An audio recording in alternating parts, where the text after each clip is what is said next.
영화 귀궁에서 여리의 외할머니가 팔척귀에게 빙의되어 여리와 강철이 앞에 놓인 마지막이자 가장 큰 장애물이 된다. 팔척귀는 매우 교활하고 간사한 존재로 여리와 강철이에 대해 속속들이 알고 있었지만 여리는 그가 용담마을 화재 이후 황궁에 깊은 원한을 품고 있는 숯불귀라는 것밖에 몰랐다. 여리는 진심을 다해 제사를 지내며 그를 삼도하러 보내려 했지만 그는 이를 거부했다. 황궁을 구하기 위해 여리는 염라대왕을 소환하고 지옥 계약을 맺는 방법밖에 없었지만 팔척기는 이 모든 것을 이미 꿰뚫고 있었다. 그는 풍산을 시켜 일부러 여리의 음모를 강철이에게 누설하게 하여 강철이가 여리의 부적을 제거하도록 유도했다. 팔척귀의 계산대로 강철이는 여리가 목숨을 잃는 것을 원치 않아 몰래 여리의 옷에 붙은 부적을 떼어냈고 이로 인해 여리는 팔척귀와 맞서 싸울 때 불리한 처지에 놓이게 되었다. 강철이는 여리를 지키기 위해 나서며 말했다. 두려워하지 마. 내가 있잖아. 너는 괜찮을 거야. 팔척귀는 풍산의 몸에 빙이 된 채 비웃으며 말했다. 고작 내 놈 하나로? 이런 무능하고 나약한 인간의 몸뚱아리로 나와 싸우겠다고? 너희 둘에게 마지막 기회를 주지. 당장 여기서 나가라. 그리고 내 일에 끼어들지 마라. 그러면 나는 황궁과의 원한만 갚고 끝낼 것이다. 너희 둘과는 상관없다. 하지만 끝까지 방해한다면 모두 죽여버릴 것이다. 여리는 소리쳤다. 안 돼. 너는 이미 수많은 무고한 사람들을 해쳤어. 내 외할머니의 영혼까지 삼켰잖아. 더 이상은 아무도 희생시키게 두지 않겠어. 팔척귀는 비웃으며 말했다. 그럼 죽음을 기다려라. 그렇게 말한 팔척귀는 여리를 향해 돌진했고 강철이는 여리를 보호하기 위해 몸을 던져 팔척귀의 일격을 대신 맞았다. 그 충격으로 강철이는 땅에 쓰러져 피를 토했다. 여리는 곧장 달려가 강철이를 부축하며 걱정스럽게 말했다. 강철이 형, 괜찮아요? 강철이는 고개를 저으며 말했다. 괜찮아. 너는 괜찮아? 그 순간에도 귀신이 여리를 계속 공격하자 스님이 달려와 여리를 대신해 한 검을 맞았다. 결국 스님은 목숨을 잃고 말았다. 여리는 눈물을 터뜨리며 말했다. 대사님, 괜찮으세요? 스님은 여리의 손을 잡고 말했다. 여리야, 나는 내 외할머니께 죄를 지었다. 늘 그 일로 마음이 무거웠다. 미안하다, 여리야. 그렇게 말한 스님은 눈을 감았다. 사랑하는 이를 눈앞에서 잃은 여리는 참을 수 없는 고통을 느끼며 자신의 마법으로 귀신과 맞서기 시작했다. 팔척 귀신은 여리와 강철이가 자기의 상대가 되지 않을 거라며 방심하고 우습게 여겼지만 뜻밖에도 강철이가 검으로 풍산의 심장을 정확히 꿰뚫었다. 팔척 귀신은 손으로 검을 뽑으며 놀란 표정으로 외쳤다. 말도 안 돼. 네가 어떻게 이런 힘을 가질 수 있지? 설마. 그러자 강철이는 미소 지으며 말했다. 맞아. 나는 이미 황매화꽃을 삼켰다. 이제 내 힘은 되찾았을 뿐만 아니라 훨씬 더 강해졌지. 내 몸속에 있는 빛나는 구슬로 내 화기를 전부 흡수해서 네가 가장 고통스럽게 사라지도록 만들어줄 거야. 그렇게 말한 강철이는 다시 팔척 귀신에게 돌진했다. 귀신은 당황해 도망치려 했고 강철이는 여리에게 신호를 보냈다.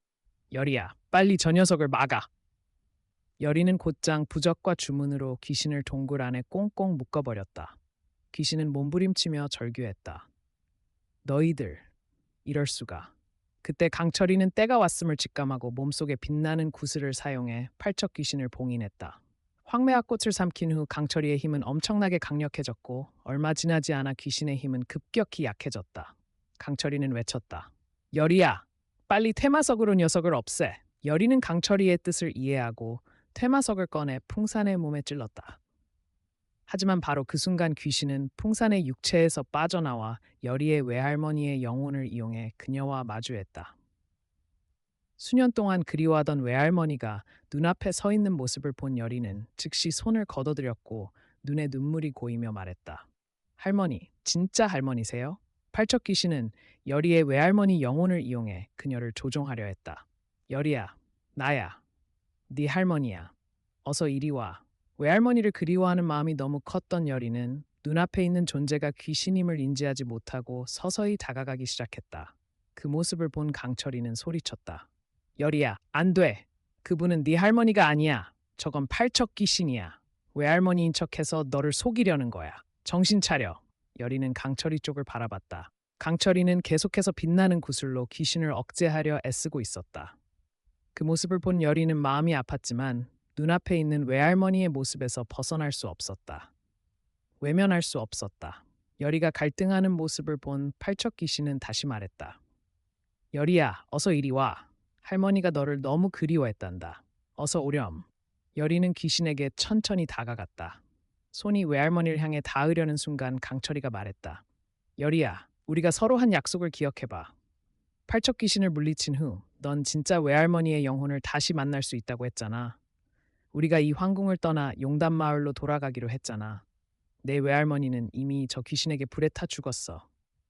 잊었니? 강철이의 그 말은 여리를 현실로 끌어당겼고 여리는 곧장 손을 거두었다. 하지만 팔척 귀신은 포기하지 않고 계속 말했다. 여리야, 정말 외할머니가 그립지 않니? 조금만 더 가까이 와 보렴.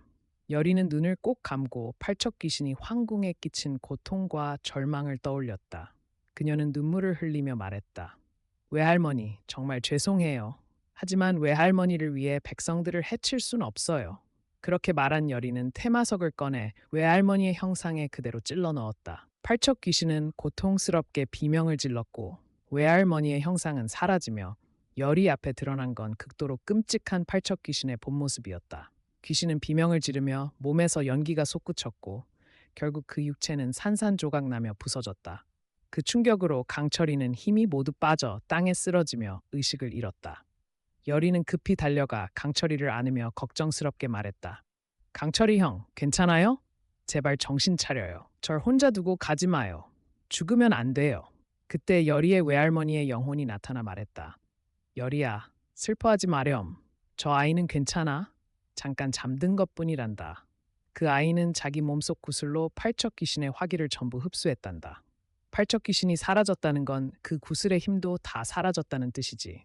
외할머니의 영혼을 본 여리는 눈물을 쏟으며 말했다. 할머니, 미안해요. 더 일찍 구해드리지 못해서 정말 죄송해요. 외할머니는 미소를 지으며 말했다. 괜찮아. 넌 정말 잘했단다. 그 귀신은 네 약점을 이용해 너를 함정에 빠뜨리려 했어. 네가 과거에 사로잡혔다면 귀신은 네 힘을 이용해 강철이와 싸웠을 거고 그럼 저 아이는 위험에 처했겠지. 다행히도 저 아이가 제때 널 깨워줬구나. 이렇게 훌륭하고 강하게 자란 널 보니 할머니는 정말 기쁘단다. 이젠 할머니는 가야 할 시간이야. 행복하게 살아야 해, 여리야. 그렇게 말한 외할머니의 영혼은 하얀 안개 속으로 스며들었다. 여리는 슬픔에 차 소리쳤다. 할머니, 팔척 귀신을 물리치기 위해 강철이는 자신의 구슬을 희생했다. 풍사는 죽었고 스님도 세상을 떠났다. 이제 남은 것은 여리와 강철이뿐이었다.